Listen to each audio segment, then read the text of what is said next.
Hey guys, welcome back to the Mr. Fix-It channel. On this episode, I'm going to be rebuilding the starter on this 1997 Honda Recon 250. Stay tuned. Alright, so let's determine if it is the starter. Got the battery hooked up, keys turned on, hit the button. Of course it's going to start now. Yeah, there we go. So yep, this thing needs a starter rebuild. It's a lot cheaper to rebuild the starter on this because when I called Honda, they said the starter listed for over $400 for that little starter down in there. So no, I'm just going to get the brush kit and I'm going to rebuild it. So let's get this starter out of here. I'm just going through the air box here. Of course, this is not factory here. This is someone else's doing.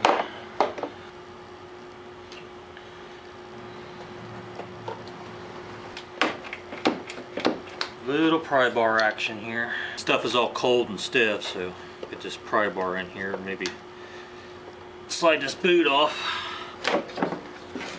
There we go. It's pretty common that the wire will try to twist off with the nut, so I'm going to try to hold this wire as I unscrew this. Well, that just broke off. That's fun.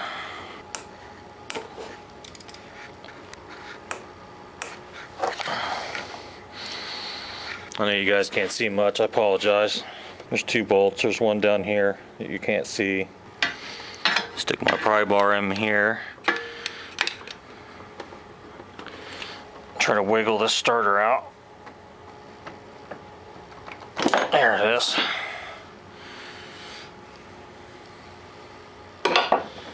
Yeah, that's pretty common that sticks on there. Alright, so there's these two nuts.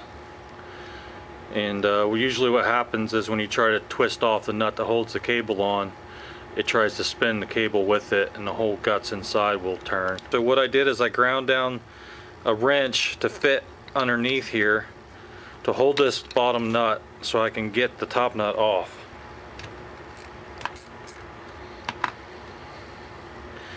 So sometimes you might have to modify one of your tools, and I'll just have to put another ring terminal on the end of that wire.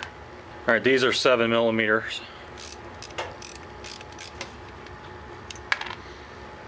Before you take this apart, it's always a good idea to mark it.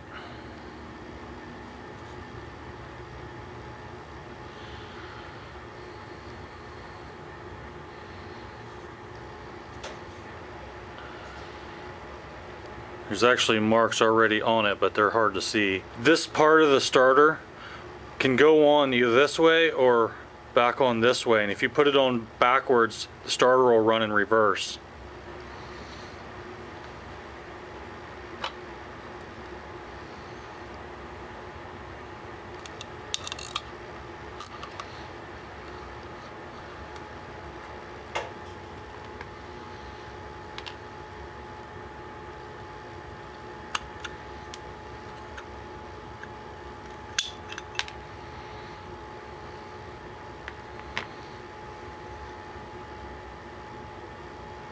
So you can see here from where that's spun, it broke this plastic retainer that holds this nut straight. So I'm going to run down to Honda and get another one of these.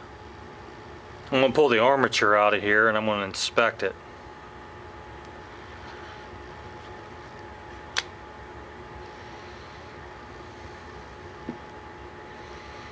Okay, I'm going to set my meter to ohms for continuity.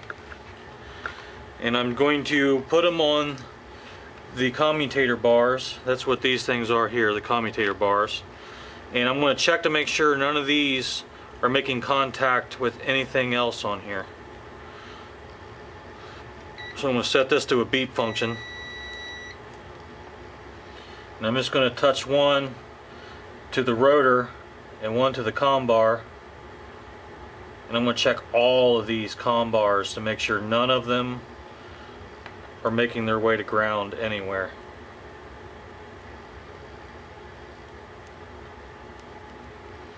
These are all wound together, so I should be able to check to see if any of these comm bars have lost their continuity. So each one of them should be connected.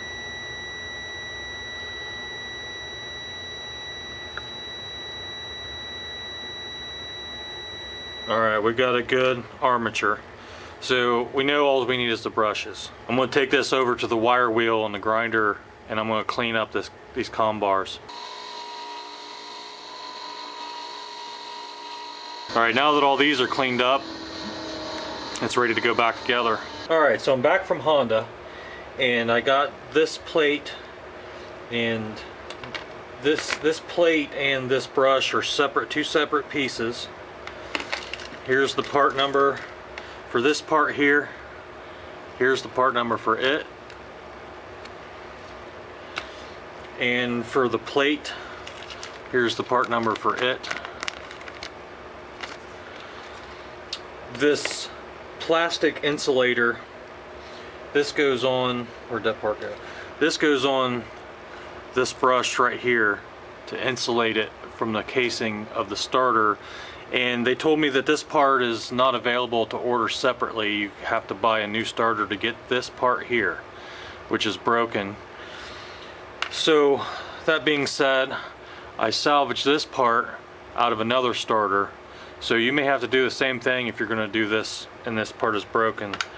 So I'm going to stick this salvaged part and these new parts in this starter and make this starter work again.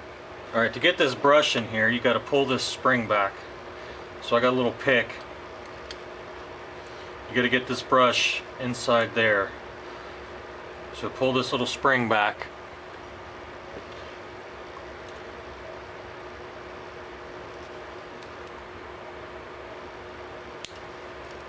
Which, this isn't going to be easy, so.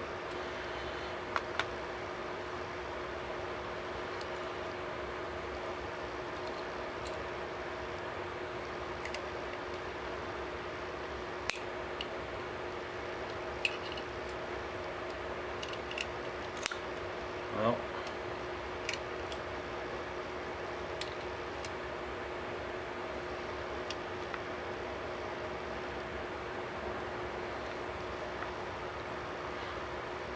pull that spring back and then you can slip that right in there. Now the insulator goes on.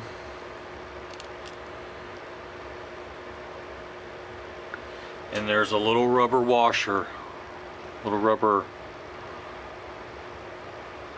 that goes on here.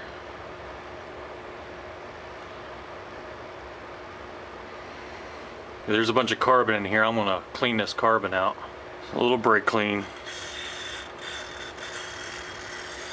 Okay, got that cleaned out. I'm going to slide the armature back into the starter, and careful, this is magnetized.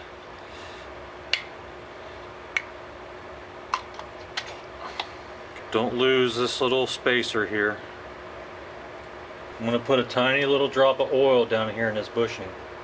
Okay, there's like a channel right in here where this insulator is going to sit.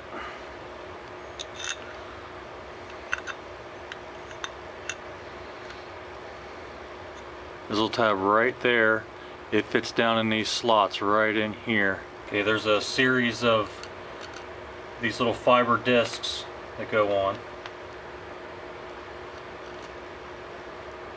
And there's a metal washer, and the nut goes on.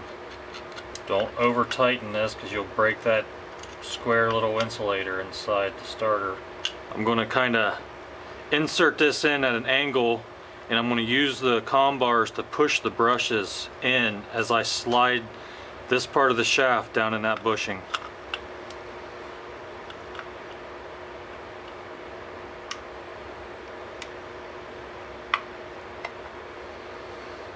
Okay, where's our marks? So we gotta line up the marks. Oops, don't want to pinch that.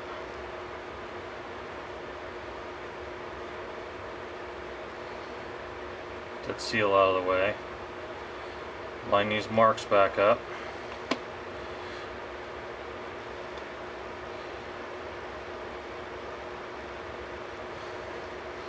And then stick the bolts back in it.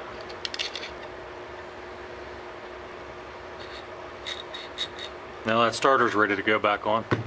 Alright, so we reinstall our new rebuilt starter here.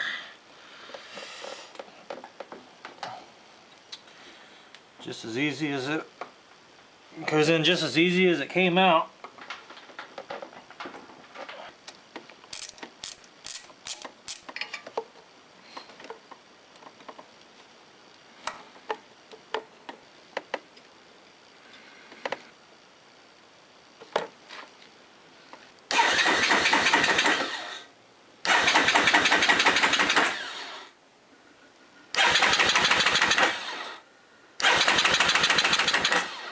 Yep, sounds like it's running good. Alright. Well, does it start? Let's find out. Yep, sounds good.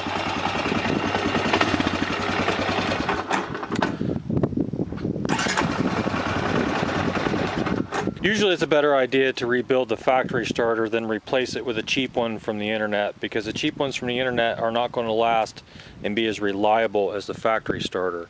So rebuilding it, that's a much cheaper and a better option. So that's what I would recommend doing. Well guys, that's it for this starter rebuild. It's easy enough to do. I think anybody can get that job done. So if you like this video, please give it a thumbs up, consider subscribing, and I'll catch you on the next one. Thanks for watching.